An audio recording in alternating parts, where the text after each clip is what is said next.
Please don't.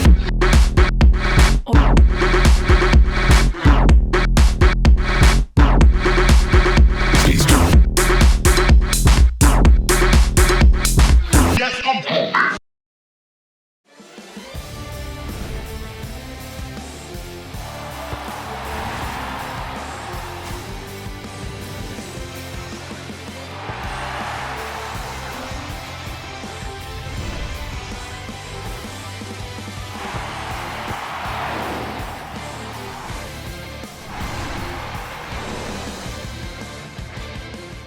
дуруд ба шумо биёндагони гиромӣ, ба нашри навбатии барномаи футболи осиё шурӯъ мекунем. Инак ин ҳафта аниқраш рӯзи 14 май дар варзишгоҳи марказии шаҳри Душанбе бозиҳои гурӯҳи Ф ҷоми конфедератсияи футболи осиё оғоз меёбанд. Дар он дастаҳои Хуҷанди Тоҷикистон, Насафи Ӯзбекистон, Алтин Асри Туркманистон ва Алаи Қирғизистон барои ишғоли зинаи аввал мубориза мебаранд.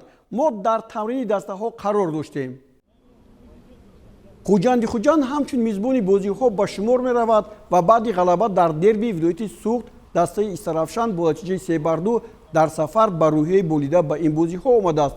Футболбозони соҳили Сир таҳти роҳбарии Рустам Хоҷаев омодагиро ба бозиҳои гурӯҳии ҷоми конфедератсияи футболи осиё дар варзишгоҳи марказии ҷумҳуриявӣ чанд рӯз ки давом медиҳанд. Хуҷанди Хуҷанд ҳоло дар ҷадвали мусобиқа бо 13 имтиёз дар зинаи аввал қарор дорад ва ба легионери ин даста Артём Сердук муяссар гардидааст ки бо 5 тӯби задааш дар миёни нишонзанҳо бо Акобир Тураев аз Эсхата дар садри ҷадвали мусобиқоти нишонзанҳо қарор гирад.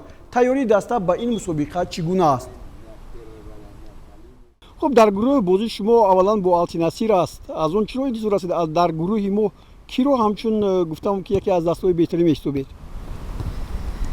با فکر من همه دستا خوب اومدگی خود رو گذراندن و یک چیز یک با ما مشکلی میرسند که دستای آلتیناسیر یک سال دراز بازی نکرده است و در چی حالت است در چی با ما یک نوفهمو است. از این سبب ما چی گفتن نمیتونیم دستای علای رو ما البته تماشا کردیم و دستای نصف رو تماشا کردیم و البته باز تماشا میکنیم و حرکت میکنیم کم بودی دستا رو یومیم و در بازی خود با اون چیزو نظر داده در بازی ها غلبه به دست آوردن. اینم یک کمکی باید به ما رسونند. در نظر شما چی مقصد گذاشته شده است؟ البته در نظر ما مقصد البته از گروه برآمدن. اگر برای خود ما این چیز رو مقصد نمانیم چی لازم است در این مسابقه اشتراک کردن. از اون لگنرهایی که شما آورده خیلی خوب بازی میکنن لکه در قطار نشانزنهای بهترین هم هستند. از اونها شما چی میدورید؟ البته لگنرهایی که با دسته آوردیم امیدی داریم که با ما یاری میرسونند و اون مقصدهایی که داریم با مقصد ما با رسیدن مقصد ما یاری خود رو میرسونند. پیش از تمرین‌های دسته خوجند در ورزشگاه مرکزی شهر دوشنبه نصف ازبکستان به مشق فرو گرفته شده بود. نصف هم با هیئت پرقوت خود با این بازی‌ها آمده است چون در بازی‌های لیگ چمپیون‌های آسیا از کشور همسایه یگان دسته با بازی‌های 8-1 نهایی رخصت نگرفت. مسلم است که برای فوتبال ازبکستان رو معرفی کردن نصف تنها برای رخصت به بازی‌های آینده در این گروه مبارزه می‌برد. نصف شهر قرچی ازبکستان در موسم سال 2021 بعد 7 دور در زینه هفتمی جدول مسابقات قرار دارد. دسته از 7 فخوری در 3 بازی غلبه کرده 2 رقابت را با باخت و 2 تای دیگر را مساوی به انجام رسانیده صاحب 11 امتیاز می باشد. نصف از بهترین دسته های موسم امسال است که به دروازه حریفان 15 توپ زده از دروازه‌اش 7 توپ گرفته است. خط هجوم و محافظتش خوب کار میکنند. بهترین نشانزن این دسته مارکو ستانویویچ سربیاگی می باشد که با دروازه حریفان 6 توپ زده است. اکمل مزگوی با 4 توپ که 2 تایش را از جزای 11 متر به ثمر رسانیده است در موقع دوم قرار دارد. روزیقول بردیف سرمربی این دسته می باشد. نصف تاکنون صاحب عنوان چمپیونی ازبکستان را کامیاب نشده است اما صاحب جام این کشور و در سال 2011 صاحب جام کنفدراسیون فوتبال آسیا گردیده بود. دسته‌های علای قرغیزستان و آلتین اسری ترکمنستان تا روز 14 مای به دوشنبه خواهند رسید. бозиҳои ҷоми конфедератсияи футболи осиё дар ҳама гурӯҳҳо аз як давр иборат мебошанд. Дар ин баробар дастаи равшани кӯлоб низ имрӯз ба шаҳри бишкеки қирғизистон, ки дар он ҷо бозиҳои гурӯҳи ин сурат мегиранд, сафар кард. дар гурӯҳ ба ғайр аз равшан дордои мизбон ва аҳли туркманистон барои ҷои аввал мубориза мебаранд. аз ҷараёни ин вохӯриҳо шумо аз барномаи ояндаи мо маълумоти дақиқ хоҳед гирифт. акнун рӯ меорем ба бозиҳои чемпионати мамлакат байни дастаҳои лиги олӣ. ин даврро даври пирӯзиҳои меҳмонон номидан мумкин аст. сараввал дастаи хуҷанди хуҷанд ба меҳмонии дастаи исаравшан омад. вохӯрии ин дастаҳо бо ҳузури тақрибан 18 000 мухлис баргузор гардид, ки ин нишондиҳандаи беҳтарин дар мавсими соли 2021 мебошад. дастаҳо ҳам бозии ниҳоят ҷолиб нишон доданд. тамошо мекунем. вохӯрӣ дар варзишгоҳи марказии истаравшан баргузор гардид ва чун бозии байни дастаҳои истаравшан ва хуҷандро ба дербии вилояти суғд мансуб медонанд, дар ҳақиқат як бозии ниҳоят тезутун байни ин дастаҳо сурат мегирад ва ин дафъа ҳам ҳамчунин буд. истаравшан дар оғози бозиҳо ба ҳуҷумҳои пайдарпай шурӯъ кард ва мо зарбаҳои Илҳомҷон Баротовро дидем. дигар зарбаҳое ки буданд, ки дар ин амал Алексей Матросов, дарвозабони дастаи хуҷанд, хеле хуб бозӣ кард ва тӯбҳои рост ба дарвоза мерафтаро баргардонид ва сейви олӣ анҷом медод. вале ҳуҷумҳои аз ҳама хавфноктар аз ҷониби дастаи хуҷанд сар заданд. Артем Сердюк, легионери нави рӯстабори дастаи хуҷанд, дар имрӯз чун ситора дурахшид.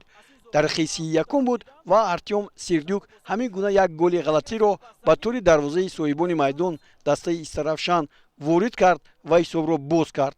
дере нагузашта дар поёни қисми аввал боз як ҳуҷуми футболбозони дастаи соҳили сир бо гол ҷамъбаст шуд. ин навбат Артем Сердюк дубли худро дар дақиқаи 45 ба самар расонид ва ҳисоби 2-0 аллакай аз он шаҳодат медод, ки имрӯз хуҷанд дар ин вохӯрӣ мағлуб шуданӣ нест ва мехоҳад бо ғалаба ба хуҷанд баргардад. ва ҳоло инҷо дидед чӣ гуна хеле хуб бозӣ кард Чакалов Фирдавс ва тӯи партофташ дар натиҷа ворид тӯри дарвоза гашт бо зарбаи Артем Сердюк. дастаҳо қисми аввалро бо ҳисоби 0-2 ба нафи меҳмонон ҷамъбаст карданд. дар қисми дуввум каме ҳам бошад футболбозони дастаи истаравшан ба худ омаданд ва бозиҳои ҷолиби худро ба меҳмон пешниҳод карданд ва тавонистанд, ки ҳисобро дигар кунанд. ин яке аз ҳуҷумҳои футболбозони дастаи истаравшан аст, ки бо гол қариб анҷом ёфта буд, вале дар мавриди охир боз ба тӯб ҳамлагар Илҳомҷон Баротов нарасид, капитани ин даста, ва тӯб вориди дарвоза нашуд. вале дар мавриди дигар Илҳом Баротов дар дақиқаи 47 баъди 2 дақиқаи шурӯъи қисми дуюми вохӯрӣ тӯбро бо зарбаи сар вориди тӯри дарвоза кард ва ин ҷо тарзе мову шумо мебинем ҳолати хубро барои ӯ Отабек Каримов фароҳам овард ва футболбозони дастаи хуҷанд дар ин маврид боз як бори дигар ба хатогӣ роҳ доданд. ҳуҷумҳои пайдарпаи онҳо вуҷуд дошт, аммо Шаҳзод Шамсиддинов, дарвозабони дастаи истаравшан, дар ин рӯз хубтар бозӣ мекард ва футболбозони дастаи истаравшан бошанд дар як мавриди дигар тавассути голи задаи Бахтиёр Абдураҳмонов ҳисобро 2-2 карданд. ин дигар ҳолате ҳаст, ки дӯстони гиромӣ футболбозони дастаи хуҷанд метавонистанд дар ин ҷо ба комёбӣ муваффақ шаванд, вале зарбаҳо ба муҳофизатгарон бармехӯрд. ин голи ҳамон дуюме, ки ман гуфтам дар борааш, Бахтиёр Абдураҳмонов дақиқаи 78 бо як фишори хеле хуб канори чапро футболбозони дастаи истаравшан хуб истифода бурданд ва тӯб дар натиҷа вориди тӯри дарвоза гардид ва ҳисоб баробар шуд.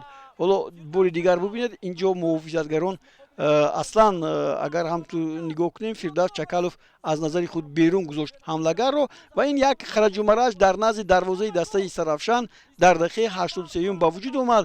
зарбаҳои пай дар пай гоҳ ба муҳофизатгарон ва гоҳи дигар ба дарвозабон мерасиданд ва дар натиҷа Артем Сердюк, ҳоло ин ҷо бубинед, Артем Сердюк аз масофаи дур аз беруни хат буд ба дохил ворид шуд ва тӯбро ба тӯри дарвоза равон кард. این دومین خطریک در موسم امسالی چمپیونات تاجیکستان است. فوتبالبازان دسته خوجند دیگر رفت بازی را در اختیار خود نگاه داشتند و دیگر هجوم‌های برخوار آنها را هم ما دیدیم، ولی در رفت این بازی از جانب مخلصان که تقریبا 18,000 نفر بودند بعضی اشیاءها به میدان ریختند، پرتافته شدند و در نتیجه کمیته آداب دسته استرافشان را از یک بازی خانگیش محروم کرد.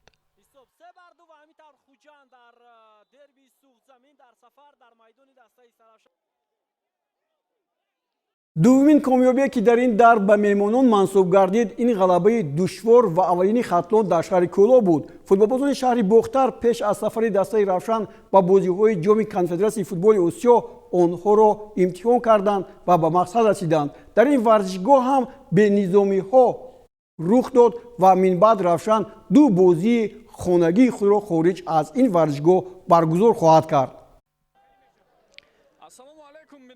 باز یک دسته مهمان برای بخت خود را سنجیدن در ورزشگاه روشن کولاب بازی خوبی نشان داد. دسته خطلان را در نظر داریم و در این بازی فوتبالبازان دسته خطلان در دقیقه 17 حساب را باز کردند که حالا ما و شما میبینیم بعد اجرای پرتاب از بیرون میدان نوریدین همراقلوف با ضربه سر توپ را وارد دروازه کرد و فوتبالبازان دسته خطلان را به صف پیش برآورد. بار دیگر ببینید اینجا محافظتگران تنها گذاشتند نوریدین همراقلوف را و او توانست که این توپ را به توری دروازه روان کند. در دیگر موردها فوتبالبازان دسته روشن دیگر لحظه های قلعه گلزنی را به وجود می آوردند. آنها بازیشان ضعیفتر نبود اما امروز به آنها موفق نمیشد که توپ را به توری دروازه روان کند. همین گونه هجوم ها را ببینید که دروازه‌بان دسته خطلان کوایک گوتسون چقدر قابلیت بلند ظاهر کرد که تو توپ وارد دروازه نشود، لیکن به این نگاه نکرده فوتبالبازان دسته روشن هجوم‌های برخواری خود را تشکیل می‌کردند اما بی نتیجه بود و طور گفتیم در این وخوری بختی فوتبالبازان دسته خطلان بلندی می‌کرد و آنها باز یک هجوم دیگر را در دقیقه 72 با عمل آوردند و طاهرجان تقوی‌زاده توپ دوم را به توری دروازه دسته روشن وارد کرد. در این وخوری هم مثل آنکه در استرافشان با عمل آمده بود اشیاءها با میدان فوتبال میپریدند و در نتیجه کمیته آداب فدراسیون فوتبال تاجیکستان هم این را به نظر گرفته روشن را از دو بازی خانگیش محروم کرد و در دورهای من بعد آنکه از جام کنفدراسیون فوتبال آسیا روشن برمیگردد بازی‌های خانگیش را برپا نخواهد کرد. هجوم‌های فوتبالبازان دسته روشن هم در دقیقه 3 وقت اضافه شده با بار آورد و افا کینگسلی اوسی یگانه توپ صاحبان میدان را به توری دروازه روان کرد و این باخت نوبتی روشن کلوب را در جدول مسابقه باز موقعش را پایان برد. دسته نوی لیگ اولی اسخط شهر خوجند در برابر دسته های نمایان لیگ اولی خود را همچون دسته با تجربه نشان می‌دهد. انسامبلی که حمید کریموف برای بازی های موسمی فوتبال سال 2021 انتخاب کرده است بازی خوبی را با ترتیب و نظام نو پیشکش مخلصان میکنند. بانکچیان توانستند در سفر فایزکن جای دوم را مغلوب کرده خودشان به زینه دومی جدول مسابقه خود برآیند. دسته فایزکند هم امسال خیلی بازی‌های خوب نشان می‌دهد و محض بازیگران دسته فایزکند در صدر جدول مسابقات قرار داشتند و در این وخوری که ما شما می‌بینیم در ورزشگاه فایزکند اونجایی که بازی‌های خانگی رو برپا می‌کند فوتبالبازان دسته اسخط در دقیقه 43 با حساب 1-0 با گل زده شهزاد عبدالرحیموف به صف پیش برآمدند. محمدعلی صادقوف یک توپ را به ثمر رسانید 1-1 شد اما بوهرجان سنگینبویف در قسم دوم حالا این هجومی برخوار اسخط را می‌بینیم که با گل دوم جنبست شد و فوتبالبازان دسته اسخط باز برتری خود را بیشتر نمودند. این گل همون دومی که فوتبالبازان دسته اسخط در این بازی به ثمر رسانیدند. در دقیقه‌های آخری قسم دوم باز یک هجومی فوتبالبازان دسته اسخط با گل جنبست شد. عبدالصمد صمدوف گل خود را به ثمر رسانید و در نتیجه اسخط در سفر فایزکند را با حساب 1-3 مبتلای شکست کرد. در این دور تنها یک وخوری با نتیجه مساوی انجام یافت و در این بازی هم صاحبان میدان با دشواری از باخت رها یافتند. کوکتوش نوعی رودکی دوشنبه را در میدانش قبول کرد. لگیونر کامرونی دسته دوشنبه لوک منجانا لیانل از خود قهرمانی نشان داد و بازیگر بهترین اعتراف گردید. شاید نبودن عزیزبک سلطانوف بازیگر بهترین ماه اپریل که فدراسیون فوتبال تاجیکستان پیش از این وخوری جایزه‌اش را سپرید با بازی دسته کوکتوش تاثیر کرده باشد.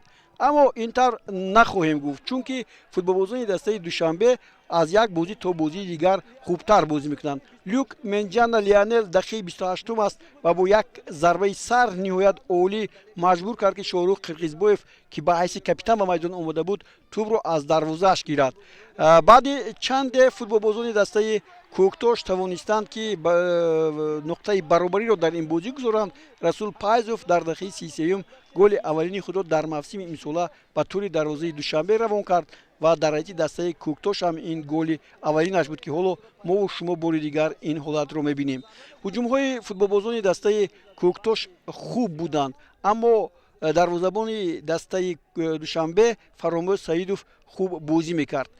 شاروخ قرقیزبویف گفتیم به حیث کاپیتان به میدان اومد اما با چند خطاگی هم راه داد. این دقیقه 69 است. باز همون لوک منجانا لیانل توانست که هم از دروازه‌بان گذرد و هم محافظتگران را فریب دهد و توپ را وارد دروازه کند.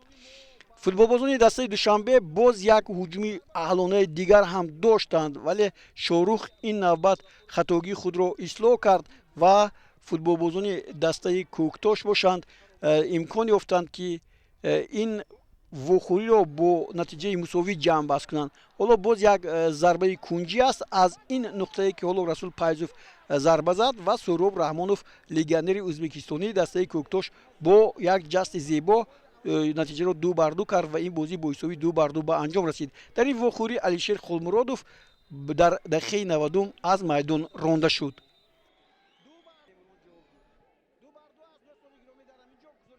دسته استقلال دوشنبه بعد اشتراک با موفقیت در لیگ چمپیون‌های آسیا با بازی‌های لیگ عالی چمپیونات مملکت برگشت. اولین وخوری که این دسته برپا کرد با کلوب مرکزی ورزشی ارتش بود که عاقلانه بازی کرد و با استقلال امکان نداد که با دروازه‌اش گل بیشتری زنند. تنها یک توپ زده منوچهر جلیلوف با چمپیون‌ها اولین سه خور را به سبب دستاوردهایشان نازل کرد. اگر فتح‌الله ضربه پنالتی را به ثمر می‌رسانید این مساوی را در این وخوری ما یکجای می‌دیدیم. ولی این طور نشد. پیش از وخوری همه گمان داشتند که استقلال در وخوری با کلوب مرکزی ورزش ارتش گل‌های زیادی را بعد آن بازی درخشانش در لیگ چمپیون‌های آسیا به ثمر می‌رساند اما این طور نشد. فوتبالبازان دسته استقلال در آغاز بسیار هجوم‌های پای در پای خود را تشکیل کردند، امکانات‌های گلزنی را به وجود آوردند اما یک توپی که اینجا فوتبالبازان در دقیقه 14 زدند یگانه آمد. اینجا یک هجومی خیلی خوب را ما دیدیم. رستم سویروف قریب بود که توپ اول را به نشان رساند اما این طور نشد.